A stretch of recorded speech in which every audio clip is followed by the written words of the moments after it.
Good morning, good afternoon, and good evening po sa ating lahat. This is Coach Mal Bilianyo of IMG or International Marketing Group. So in this video, pag-usapan natin ang Kaiser 3-in-1 Savings Program. Sa mga gustong mag-avail o kumuha ng Kaiser 3-in-1 Savings Program, panoorin po natin itong video. Bakit maganda ang Kaiser? Bakit dapat meron tayong lahat nito? Nasa Pilipinas ka man o OFW. Okay, so let's start. So pakilala muna tayo ng mabilis lang po, no? So again, I'm Coach Mal Bilianyo. I'm a full-time financial educator of IMG or International Marketing Group for more than 14 years na po. Kasama ang aking wife na si Coach Martin. I'm also a certified associate financial planner and a life license underwriter. And I'm also a trainer of IMG TRM or Truly Rich Makers Community. And my mission and passion is to educate people how to save and invest safely and correctly through financial education. So ito po yung book namin sa IMG or International Marketing Group. Ito po yung tinuturo namin sa lahat ng mga Pilipino kung paano magkakaroon ng solid financial foundation o total peace of mind. Na dapat mayroon tayong savings and investment, magkaroon tayo ng emergency fund, dapat tanggalin o i-manage ang mga utang, magkaroon ng protection, and of course, healthcare, short-term and long-term healthcare. Yan po yung aming misyon sa IMG kasi po we are committed to educate 30 million families by the year 2030. And as of September 1, 2024, nasa 13 million 2,650 na po ang naturuan namin ng financial education. So hindi lang po about investment ang tinuturo namin, about emergency fund. So talagang kompleto. From investment to emergency fund to debt management, protection, and of course, today or tonight, pag-usapan natin ang healthcare o yung Kaiser 3-in-1 na dapat meron tayo nitong lahat. At bakit napakaganda na meron po tayong Kaiser 3-in-1. Alright, so Kaiser Health Group Inc. Who we are, your first name in healthcare. So ang Kaiser po is an HMO o Health Maintenance Organization. So hindi po insurance ang Kaiser. Right? That provides quality healthcare to wide range of clientele. And it's founded on June 8, 2004. So 20 years na po ang Kaiser noong pong June 8 to 2024. And was later on certified by the DOH and Insurance Commission to operate on July 26, 2004. Ang ating pong President and Medical Director po ay si Dr. Leia Uy Yolo. She helped propel Kaiser International Health Group Inc. to be one of the country's leading and trusted HMO provider with her years of expertise not only on the HMO operations but also in the medical industry. So kumbaga yung ating Kaiser President and Medical Director na si Dr. Leia Uyolo ay talagang expert po not only sa HMO operation but also sa buong medical industry. Right? So guided with our brand, your first name in healthcare, yan po yung brand ng Kaiser. And Kaiser International Health Group maintains its status to be one of the leading HMO that delivers optimum health coverage and compassionate medical service. Alright, so malawak po ang sakop ng Kaiser po, no? So napakarami pong accredited hospitals and clinics nationwide, more than 2,000 accredited hospital and clinics. So mamaya, pakita ko sa inyo saan natin makikita yung mga accredited hospital sa area natin o sa lugar natin. Pagdating po sa doctors, accredited doctors ng Kaiser, 12,000 plus nationwide. So meaning to say, from Region 1 to Region 12, may mga accredited hospitals and doctors tayo. And sa ngayon po, meron tayong 9 Kaiser Medical Center. So ibig sabihin lang yan, meron ding sariling clinic o center ang Kaiser International Health Group Inc. So we have 24/7 call center, customer care center, and liaison officer. So yan po, ganyan po kalawak ang ating coverage sa Kaiser. And ito po yung sinasabi ko sa inyo na meron din tayong sariling Kaiser Medical Center. No? May mga branch po tayo sa Makati, we have in North EDSA, Robinson Galleria, Robinson Manila. Kung kayo po taga Laguna, we have 2 Kaiser Medical Center branch, yan po sa SM Santa Rosa o sa SM San Pablo. Ako po taga rito sa Cavite. Meron po tayong accredited or Kaiser Medical Center sa EPSA Cavite. Dahil majority po ng HMO sa EPSA ay Kaiser plan holder o yung HMO nila doon ay Kaiser. Meron din tayo sa Cebu. Right? So yun po. So far, we have 9 Kaiser Medical Center branch po na pwede tayong magpa annual physical check-up po dyan. No? So mamaya, ipakita po natin. Alright. So ito po yung mga accredited hospital, mga major hospital po no sa buong Pilipinas, particular dito sa NCR o National Capital Region. So ito po, andyan po yung St. Luke's Medical Center, Diyan po ang De Los Santos Medical Center, ang Capital Medical Center, Cardinal Santos, Makati Med. So yan po yung mga major hospital, no, na accredited po ng Kaiser. Okay, our brand ambassador and office location. So Mr. Daniel Padilla ang ating brand ambassador and ang kanyang mami na si Carla Estrada ang ating brand ambassador ng Kaiser Medical Center. So meron tayong office sa Makati, diyan po sa Omnis Prosperity, Hilpuyat Avenue, Makati, Metro Manila. At meron din tayong Kaiser office sa Cebu. Diyan po sa second floor JY Square Mall sa Cebu. So number one types of healthcare is the short-term healthcare o HMO. So ito po yung traditional na HMO na kapag tayo ay empleyado, kapag productive tayo, normally 21 to 60 years old, so covered tayo ng mga short-term healthcare. So benefits po kasi natin yan kapag tayo ay empleyado. But the problem is kapag 61 years old na tayo and up, wala na tayong healthcare o wala na tayong HMO. Pagdating natin ng 61 and up, or kapag naging senior citizen na tayo, who cares? Sino na yung mag-aalaga sa atin, di ba? So kaya dapat meron tayong tinatawag na long-term healthcare. Kapag retired na tayo, ayan, paano na po pag nagkasakit tayo? Kaya dapat meron tayong long-term healthcare. Kasi ang alam lang natin mga Pilipino, ang short-term healthcare, di ba? So hindi natin alam o di tayo na-educate, meron palang tinatawag na long-term healthcare. Ang short-term healthcare o yung traditional HMO, so renewal, number one, renewal not guaranteed if with high claims. Of course, kapag ka lagi mo siyang ginagamit, lagi ka nagkakasakit, so possible hindi ka na makarenew. Diba? Or makarenew ka man, mataas na yung premiums natin. But sa ating Kaiser 3-in-1 Savings Program, renewal is guaranteed. Okay? So, guaranteed ang renewal. Okay? So, second, sa ating short-term healthcare, yearly increase of premium until age 60. So, again, tumataas ang premium, minsan every 2 years, every 3 years. Okay? But sa Kaiser 3-in-1 Savings Program natin, ayan po, no? Kaya renewal is guaranteed kasi naka-fix lang tayo dito sa 7 years. So, meaning to say, 7 years lang tayo dito mag-iipon o magsisave. Okay? Sa traditional HMO, generally, wala siyang insurance coverage. O yung iba, nagbibigay sila ng insurance coverage pero masyadong maliit o very low coverage. Kasi nga, HMO lang siya. Hospitalization o check-up lang ang traditional HMO natin or healthcare, short-term healthcare. But sa Kaiser 3-in-1 Savings Program, 4 po ang kanyang insurance coverage up to the long-term care health plan. Ano yung number 1? Term life insurance. So, namatay sa sakit o natural death, may coverage tayo na insurance. Second is accidental death and dismemberment. So, namatay sa aksidente. So, yun po, no? Another insurance coverage po. Actually, kapag aksidente ang naging cause ng death, doble ang makukuha ng ilalagay natin beneficiary. Third insurance is waiver of installment due to death. Example, di ba, 7 years lang tayo magsisave sa Kaiser 3-in-1. May nangyari sa atin on the 3rd o on the 4th year. So, ibig sabihin lang yan, hindi na natin babayaran yung remaining years. Fully paid na siya. So, yun ang ibig sabihin ng waiver of installment due to death. Basta mag-comply lang tayo sa mga requirements na hihingi sa atin ng Kaiser. And fourth, meron ding waiver of installment due to permanent and total disability. So yung letter D naman, example, na-aksidente tayo, pero buhay, but the problem is, permanent na and total disability na. So hindi na kaya mag-perform. Diba? So may mga case po na gano'n na aksidente, tapos hindi na talaga nila kayang mag-perform, magtrabaho at nag-submit ng requirements sa Kaiser. So hindi nyo na kailangan bayaran yung buong 7 years. So waive na po yung remaining years. So yan po yung 4 na insurance coverage po sa ating Kaiser 3-in-1. Compare sa short-term healthcare, generally walang insurance o maliit lang yung insurance coverage. Number 4, sa traditional HMO, na accumulation of unused health fund. Okay? Kasi nga, bayad lang tayo ng bayad. Gamitin man natin yan o hindi, bayad tayo ng bayad. But dito sa ating Kaiser 3-in-1 Savings Program, lahat ng mga binayad natin, magkakaroon po yun ng interest. Okay, kita po yan. So mamaya pakita natin magkano po ang possible kitain ng pera natin sa Kaiser 3-in-1 Savings Program.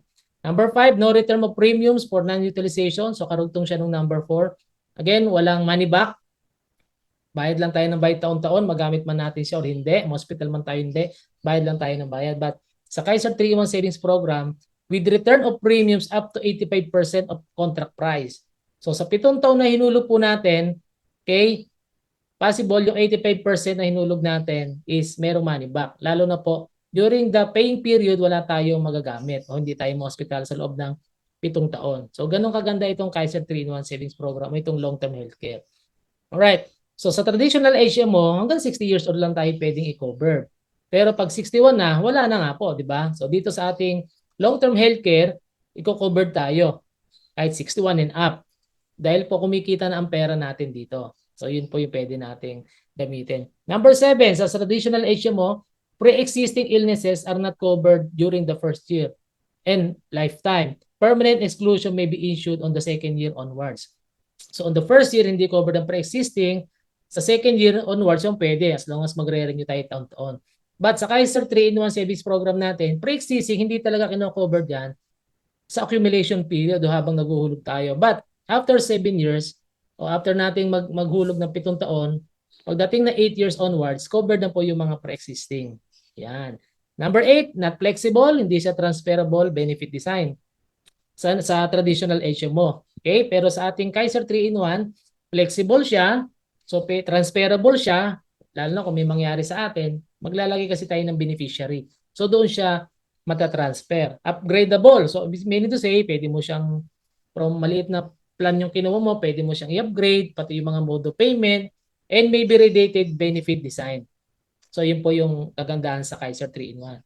Number 9, sa traditional HMO, reinstatement is limited only within 30 days of lapse policy. So, ibig sabihin lang yan, pag na-lapse yung ating HMO, yung traditional HMO, hindi mo nabayaran yung premium mo sa loob ng 30 days na grace period, mata-terminate na yung ating contract. Di ba? But sa Kaiser 3-in-1 Savings Program, up to 2 years. Actually, meron siyang 30 days grace period para hindi siya ma-terminate. Lapse lang po yun. Pero bibigyan pa tayo ng Kaiser up to 2 years yung mga lapse natin na policy para ma-activate uli natin. So, may reinstatement within 2 years of the lapse policy. So, very considerate pa rin ng Kaiser. No? Binibigyan tayo ng 2 taon. Basta wag lang natin palalampasin ng 2 years, ma-activate pa rin natin ang ating Kaiser 3-in-1 Savings Program. And number 10, again, sa short-term healthcare o sa traditional HMO, yung kumpanya natin, bayad ng bayad taon-taon, magamit man natin o hindi yung ating benefit, or tayo mismo, kumuha ng individual short-term healthcare, bayad lang tayo ng bayad, magkasakit man tayo hindi, ganun po ang sistema niyan. Okay? So wala talagang bumabalik sa atin. But dito sa ating long-term healthcare, kagaya ng Kaiser 3-in-1 Savings Program, savings lang tayo mag-iipon, pwedeng spot cash, pwedeng annual, pwedeng monthly yung ating mode of payment. So yun po yung pagkakaiba ng short-term healthcare versus sa long-term healthcare. Kasi marami talagang hindi nakakalam na meron parang long-term healthcare.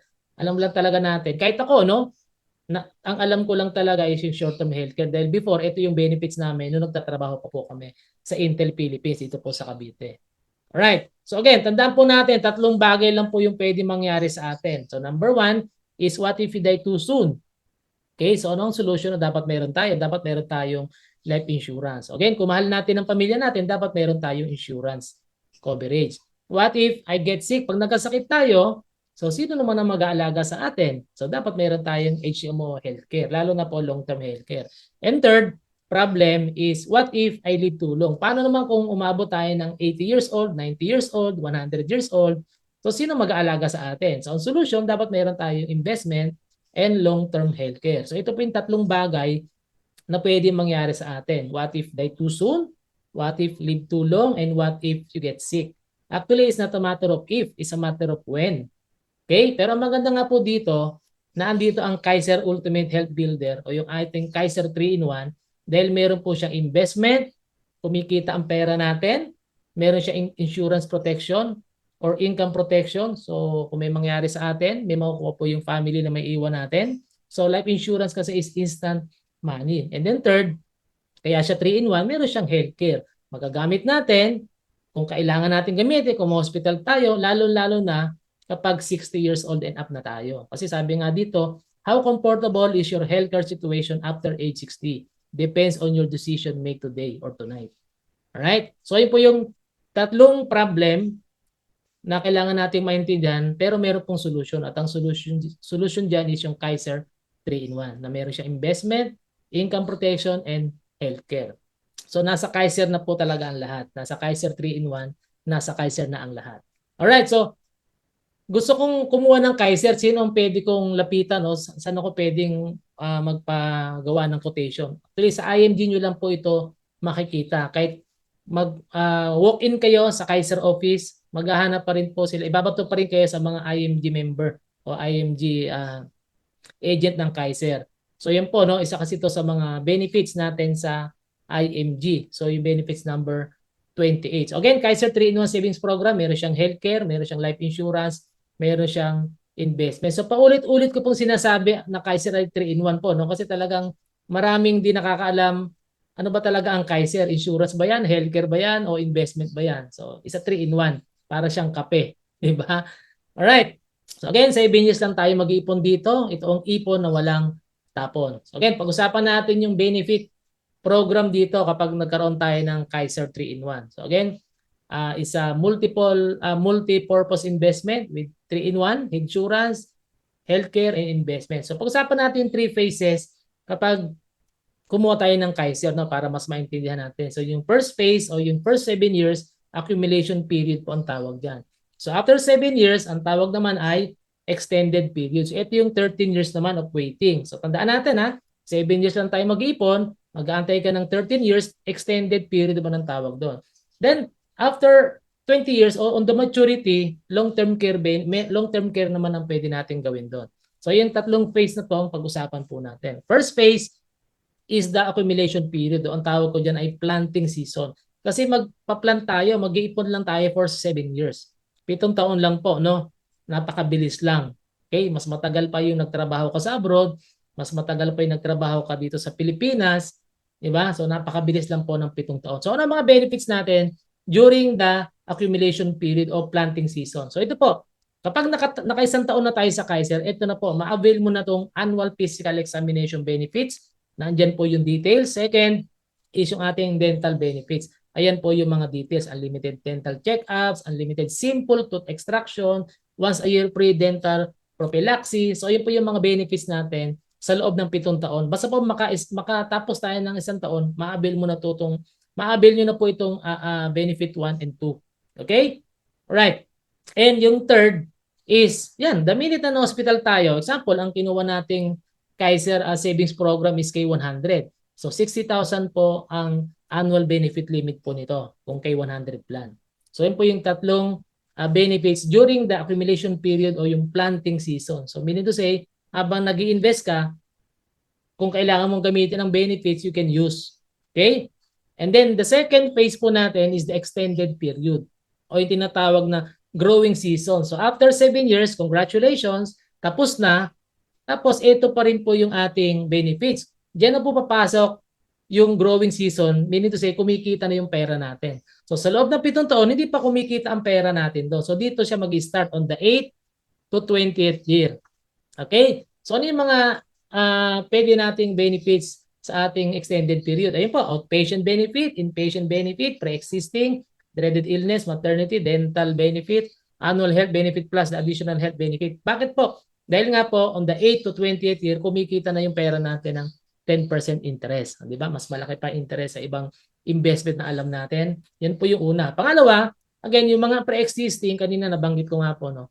During the first 7 years o yung ating accumulation period, hindi po talaga covered ang mga pre-existing. Pero, after accumulation period or dito na sa extended period, covered na po yung mga pre-existing, even the dreaded condition from 8 to 20th year. Bakit? Kumikita na po kasi yung pera natin dito. So, malalaman lang natin yung value kapag nag-email tayo sa Kaiser kung magkano yung pwede nating magamit sa ating mga pre-existing o yung ating mga outpatient, no? Magamit natin yan. Alright, at ito po maganda. After nating matapos ang 7 years, o yan, congratulations, makaka-receive kayo ng certificate of full payment. So katunayan na tapos na po kayo sa inyong Kaiser Savings Program. So ito po yung kay Martin, sa misis ko, malapit na mag-mature sa March 17, 2025. So ako naman, sa June 1, 2026. Kasi before, no, share ko lang, mayroong 5 years to pay, 10 years waiting. Yun po yung unang Kaiser namin. So yun po yung unang Kaiser plan, di ba? 5 years to pay, 10 years waiting. Kaya next year, mature na yung kay Martin kasi 15 years na kami sa IMG next year. Then ako naman, sa June 1, 2026 naman yung aking maturity ng aming Kaiser. Ito yung unang Kaiser namin kasi kumuha kami ng pangalawa.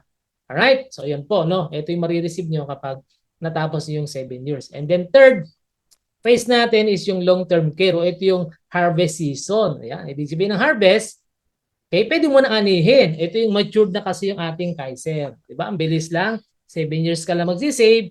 Magantay ka lang ng 13 years, growing season. And then on the 20th year, harvest na tayo. Diba? Para ka nagtanim ng mangga, hindi naman agad mamumunga yan.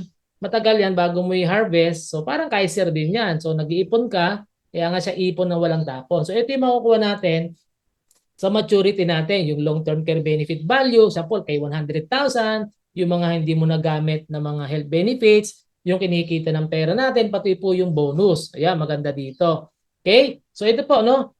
Ito yung mga option natin sa harvest season o yung maturity benefit. So meron dito, example, ito sa aking Kaiser, yung unang Kaiser ko po, no? K60 yung kinuha ko. So yun po, nakalagay dyan. Kino-congratulate na ako na yung aking Kaiser ay magmamature on March 1, 2026. Okay? So ito po yung kailangan nating i-click. Meron diyang tinatawag na policy maturity benefit options. Ayan. So anong option natin kapag nag-mature na o i-harvest mo na yung Kaiser 3-in-1 Savings Program? Ayan po, dalawa lang ang option natin. Number 1, o option 1, pwede mong i-withdraw yung kalahati or kumurot ka lang, then stay mo yung matitira kasi nga kumikita siya ng 10% na dito. So yun yung option 1. At entitled ka pa din doon sa mga benefits from 1, 2, 3, 4, 5, 6. At yung pangalawang option, kung gusto mo naman, okay, i-withdraw mo yung buong investment mo sa Kaiser o yung harvest mo talaga lahat. So wala nang kikita na pera mo kasi i-withdraw mo na lang. So ilan po, dalawa lang naman ang option natin. So the minute na malapit na mag-mature ang iyong Kaiser, makaka-receive ka nito, i-open mo lang sa iyong Kaiser of MS o portal, then isasubmit mo lang itong form na to. Anong option mo? Option 1, basahin niyo po mabuti, then pirma. Or option 2, basahin niyo po yung option na yon, then submit sa ating Kaiser customer care o email natin sa Kaiser. So yun po, ang tawag dyan ay policy maturity benefit option. Okay? So example, dito sa proposal na gagawin natin, sample proposal tayo ng Kaiser K100. So yan po, no? Okay? So example dito, di ba, 7 years lang tayo magsisave. Example, age 22 tayo ngayon. So 7 years lang tayo magsisave. Mag-aantay lang tayo ng 13 years. Okay? So ito po, pag-usapan na natin yung benefits. Ito yung sample proposal. Right? So yung term insurance, naka-illustrate po dito. So ito yung 3-in-1, di ba? Yung unang benefit natin sa Kaiser, meron tong insurance protection. Nakalagay, you are insured for 20 years. So meaning to say, day 1 mo pa lang sa Kaiser, kahit monthly ang kinuha mo, naka-insured ka na ng magkano? 450,000. Kung kay 100 po ang kinuha nating plan. At sabi dito, okay, if you die during the 20th year, your beneficiary will receive this amount, which is the 450,000. Diba? So nakalagay dito naman, 900,000 if the cause of death is accident. So, kung ang cause ng death is aksidente, kahit isang buwan ka pa lang, 2 buwan, 6 months, o isang taon ka pa lang nakapaghulog sa Kaiser, entitled ka na dito sa term insurance na to, na protection. So 900,000 man, o doble ang marireceive ng beneficiary kapag aksidente ang naging cause ng death. Diba? So 20 years tayo naka-insured dyan. Ayan, naka-illustrate naman, diba? Alright. Then yung annual benefit limit, ito naman yung hospitalization benefits natin. 60,000 every year. O on the 1st to 7th year, you have 60,000 annual benefit limit during the paying period. Okay, yun yung nabanggit ko kanina. This is your inpatient benefit. So you can avail this annual benefit if you need to be confined in a hospital. So sabi dito, I recommend you get short-term healthcare separate from this long-term healthcare if you want to have a card that you can use for consultation of outpatient benefit. So maganda, may short-term ka din. Okay? Aside from may long-term ka, may short-term healthcare ka din. Kaya nga advantage po kung ikaw ay empleyado ngayon na meron kang HMO na benefit mo sa company. So talagang hindi mo magagamit itong hospitalization na 6,000 every year. So yun ang advantage ng meron pang short-term healthcare ngayon sa company. Alright. So, now, ano naman itong bonus? Ito maganda pag-usapan natin. Nakalagay dyan, long-term care bonus. So sabi dito, if you don't avail your inpatient benefit, so ito po yung 7 taon na 60,000, di ba? Kung hindi po natin yung magagamit, okay, yung 60,000 sa loob ng 7 taon, ito na po yung bonus. On the 20th year, bonus is 85% of total premium paid. So, ayan po, example, ang contract price po nitong kay 100 is 411,750. So, ang 85% po nito ay 350,000. So, yun po yung marireceive natin sa maturity. Kasi sa loob ng 7 taon, hindi tayo na hospital. Or ang gagamitin natin yung HMO na galing sa ating company o benefit natin sa ating company. So yun ang maganda doon. Kaya maganda may short-term healthcare ka pa din. Alright?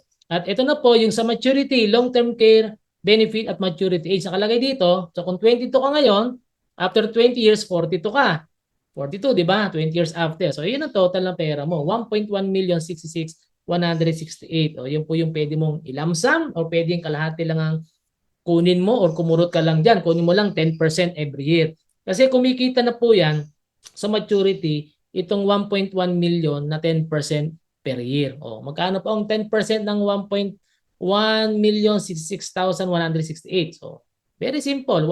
116,000 every year ang pwede mong i-harvest, di ba? O pwede mong gamitin to your medical expenses or kung saan man. Ang maganda dito, age 42 pa lang tayo dito kasi maaga ka nagsimula, age 22. Now, kung di po natin kukunin itong 1.1 sa maturity, magkano na magiging value po nito at age 60? O, tingnan niyo po yung value sa age 60. 6.4 million pesos na po ang value nito sa age 60. Why? Kasi nga kumikita siya ng 10% every year or dumodoble siya every 7 years. Kaya sa age 60 natin, kung 10% lang ang kukunin natin diyan, 648,000 every year. Or sa age 65, ang value niyan, 10.4 million. Di ba? Palaki siya ng palaki. Kaya nga siya, ipon na walang tapon. Yung talagang ipon natin sa loob ng 7 taon, nag-grow siya, lumalaki siya ng lumalaki. Hanggang age 60, tingnan niyo po yung pwede mangyari. Okay, kung makapagsimula tayo na mas maaga, 43 million sa age 60 or 10% po i-withdraw natin, 4.3 million every year. Why? Kasi po maaga siya nag-start, age 42 nag-start, okay? Age 22, then nag-mature ng age 42. So kung age 60 mo kukuhanin, ito yung value. Kung age 65 mo kukuhanin, ito ang value. Kung age 80, ito naman po yung value. At pwede rin interest lang ang kunin natin every year dahil kumikita po siya ng 10% every year. O di ba napakagandang investment nito itong ating Kaiser 3-in-1 sa K100 na proposal na ginawa natin. Magkano naman to Coach Malvin? Ayan po yung premium. Ang monthly niyan 5,882, quarterly 17,058, semi-annual 31,764 o annual na 58,821. O meron ding spot cash. So ibig sabihin niyan bayaran na natin yung buong 7 taon, mas mura. Okay? Mas mura po kapag spot cash. Actually kapag annual naman po, makakasave kayo ng 2 months. Okay? Kapag semi-annual naman, makakasave kayo ng 1 month. At huwag natin kalilimutan, every year po may policy fee na 500 pesos. Alright? So yan po, ganito lang yung sample proposal ng Kaiser natin. Again, recommended natin kay 100. Why? Kasi po sa maturity, may 1.1 million tayong marireceive. At ang benefits natin dyan, annual benefit limit, 60,000 every year. Ang insurance niya, 450. Kapag aksidente po, 900,000. Pero dun sa video na nakita nyo sa possible sa YouTube or sa Reels or sa TikTok, sinabi ko doon, for as low as 98 pesos per day at 7 years ka lang mag-iipon, so ito yung benefits natin. 50,000 na pang hospitalization, 225,000 na life insurance coverage or kapag aksidente, 450,000 at sa maturity, more than 500,000 po yung makukuha natin. Diba? So yan, kaya ang tanong ko sa iyo, kaya mo bang mag-save ng 98 pesos every day sa loob lang ng 7 taon? Kapalit nitong mga benefits na pinapakita natin. So yun po, pwede. 98 pesos lang per day. Alright? Lalo na kung pasok ka dito sa age bracket, kung 10 years old to 40 years old, pwede ka dito sa 98 pesos per day. Alright? So ito po yung illustration, yung ating benefits sa Kaiser na merong healthcare, na merong life insurance, at meron siyang investment. O, di ba? Napakaganda. Alright? So ito po yung sample ng ating Kaiser 3-in-1 na OPMS, Online Policy Management System. So ito yung sa akin. So i-open lang natin yung ating policy sa www.kaiserhealthgroup.net. So ilalagay lang natin yung ating username and password. Then ito na po yung mag-a-appear. So ito po yung unang kong Kaiser, no, na plan 60, fully paid na po ito at sa 2026 matured na po ito, 'di ba? So may ma-harvest na tayo. Then andyan po, makikita niyo yung payment history, yung started guide, yung benefit card, yung schedule of benefits. So tapos na ito. So antayin ko na lang talaga yung maturity. So ito yung aking first Kaiser 3-in-1 savings program. And ito po yung aming certificate of full payment. So once na natapos po yung 7 taon, ito po yung marireceive nyo. I-upload lang po yan sa inyong Kaiser OPMS o sa portal. So yung kay Matin, sa aking wife, malapit na mag-mature, March 17, 2025. At sa akin naman po, June 1, 2026. So malapit na, 'di ba? Ang bilis lang. Kaya dapat magsimula tayo para may matatapos. Kasi wala tayong matatapos kung wala tayong masisimulan.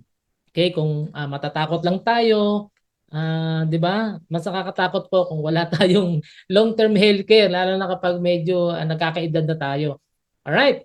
So, at yan din po yung aking ginawa sa aking pamilya. Siyempre, ito yung pangalawang Kaiser ko na dahil natapos ko na po yung una. And I think 3 years na lang, tapos na po yung aking pangalawang Kaiser. Then ito yung pangalawang Kaiser din ni Matin, aking wife. At pati yung mga anak ko po, yung panganay namin, 16 years old, kinuha na namin siya ng Kaiser. At 2 years na lang, tapos na. 7 taon na, di ba? At yung pangalawang anak po namin, at age 30 naman, kinuha din namin siya. At 2 taon na lang din po, tapos na din ang Kaiser ni Lindsay. So yun lang bunso, hindi pa pwede kasi 8 years old pa lang. Kasi sa Kaiser, 10 years old po ang minimum. Yan ang una kong investment pati ng aking buong pamilya. Diba? Ang bilis lang ng 7 taon. Alright, at marami na pong nakatapos sa team namin ng kanilang Kaiser. So meron diyang housewife, manager, seafarer, high school graduate, self-employed, sa iba, asawa ng seaman, teacher, doktor. So marami na po, hindi ko na lang nailagay dito. So yan po, malapit na yung kanilang harvest season. 'Di ba? Mabilis lang kasi ang 7 taon. OFW, 'di ba? Marami rin yung OFW. Alright, so kaya ang tanong ko sa iyo na nanonood ng video na to, ikaw, kailan ka magsisimula para may matapos ka din kagaya nila, kagaya ko, kagaya namin. Alright? So again, I hope marami na kayo natutunan kung bakit napakaganda ng Kaiser 3-in-1, kung bakit importante na meron tayong ganito. So pag-usapan natin yon, why long-term healthcare is very important. Think about this. Medical cost doubles every 5 to 7 years. Mahal po magkasakit. At taon-taon tumataas. Nagmamahal ang mga gamot. Di ba? A lot of sick people die not because there's no medicine, but because of no money. Walang healthcare, walang perang pampa-hospital o pambayad sa doktor o pambili ng gamot. Tama, di ba? Majority of Filipinos don't save money for future healthcare needs. Oh, saka na ako mag-iipon dyan, mag-i-invest dyan kasi malakas pa naman ako. Actually, mas maganda nga habang kumikita, habang malakas ka, magplano ka na for your future. Okay? Ano pa? You cannot bring with you the healthcare benefits provided by your company when you retire or resign. Kagaya din po namin, 12 years kami nagtrabaho sa Intel, Philippines. Halos hindi namin nagamit yung aming HMO benefit kasi hindi na kami nagkakasakit that time. Bata pa kami eh. Then nung nagsarado yung dati naming company, hindi namin nadala yung HMO. 1 million per illness po kami doon, guys. Pero hindi namin siya nabitbit nung nagsarado yung company namin. And ngayon po, 14 years na kami dito sa IMG. Okay? Meron kami peace of mind kasi nakapag-start kami ng aming Kaiser 3-in-1. Not only sa sarili ko, sa asawa ko, pati sa mga bata. At tandaan natin guys, wala pong nagko-cover ng mga HMO company kapag 61 and up. Kung meron man po, very expensive na siya. So when is the best time na mag-invest ka sa iyong long-term healthcare? So habang malakas ka, kumikita ka. And most people rely on their children, nabenta yung mga properties nila, or borrow money for their medical needs during retirement. At ang worst case nga po, na-bankrupt due to medical crisis. So, may mga nakita na ba kayo, nabalita o napanood ng mga sikat na artista before, government official before, mga may pera naman before, mayayaman naman sila before, pero na-bankrupt due to medical crisis. Yung tipong pagpasok ng ospital, mayaman sila, pero paglabas ng ospital, mahirap na sila, di ba? Kasi na-bankrupt due to medical crisis. So, ayan po, usaping kalusugan, wala talagang ano diyan, di tinitipid. Ang ano nga, ang pagkain pwede mo tipirin eh. 'Di ba? Pero yung usaping healthcare o pagkakasakit hindi yan pwedeng tipirin. Okay? So kaya ang tanong ko sa inyo ngayon, ang situation ng gusto natin, 'di ba? Yung dito sa A na dahil may peace of mind tayo pag nagkasakit tayo, so maraming bibisita sa atin, nasa private room ka, or dito sa letter B na isang kwarto o isang kama, tatlong pasyente. Kasi hindi talaga nakapagplano eh. Di ba? So ito yung nangyayari sa current society natin ngayon. Kaya ang tanong sa atin dyan is, saan natin gustong mapunta kapag nagkasakit tayo? Sa A ba or sa B? Well, ako gusto ko syempre sa A. Kaya meron kaming Kaiser at yung pamilya ko. So kaya ang lesson is invest for a long-term healthcare while you're still young and healthy. At habang kumikita po tayo. Alright? So again, the 3 F's of life, tatlo lang yung pwede mangyari sa atin. Pwede tayong maday too soon, umaba ang buhay natin, at pwede tayong magkasakit. At ang Kaiser, ang solusyon dyan. Okay? Dahil ang Kaiser ay 3-in-1, meron siyang healthcare, meron siyang insurance, at meron siyang investment. Alright, so I hope nakatulong itong video na to para makapag-start na tayo ng ating Kaiser 3-in-1 Savings Program. Alright, so start your Kaiser 3-in-1 Savings Program now dahil kung may masisimulan tayo, may matatapos. Okay, so napakadali lang po mag-open ng Kaiser. Okay, so ang kailangan lang natin yung details and then pwede ko kayong gawaan ng sample proposal then pag-usapan natin or mag-comment ka lang dito sa video na to kung paano kita matutulungan makapag-open ng inyong Kaiser 3-in-1 Savings Program. Alright, so once again, this is Coach Mal Bilianyo. Ayan po, lahat kami mayroon ng Kaiser except dito sa aming bunso dahil 8 years old pa lang siya. So pag nag 10 years old siya, matik, ikukuhanan din namin to ng Kaiser 3-in-1 Savings Program. Okay, para at age 40, 50, millionaire na po yung mga batang yan. Okay, so paki-follow na lang po ako sa aking mga social media accounts. So meron akong Facebook account. Ito po, hanapin niyo lang po Mal Bilianyo or yung aking Facebook page, Coach Mal Bilianyo. Meron din tayong TikTok. Okay, at meron din tayong YouTube channel. So kung gusto niyo pong magpagawa ng proposal or may tanong kayo about Kaiser 3-in-1 Savings Program, so mag-comment lang tayo sa video na to. Once again, this is Coach Mal Bilianyo. Good morning, good afternoon, and good evening. At mag-ingat po tayo lahat. God bless everyone. Thank you.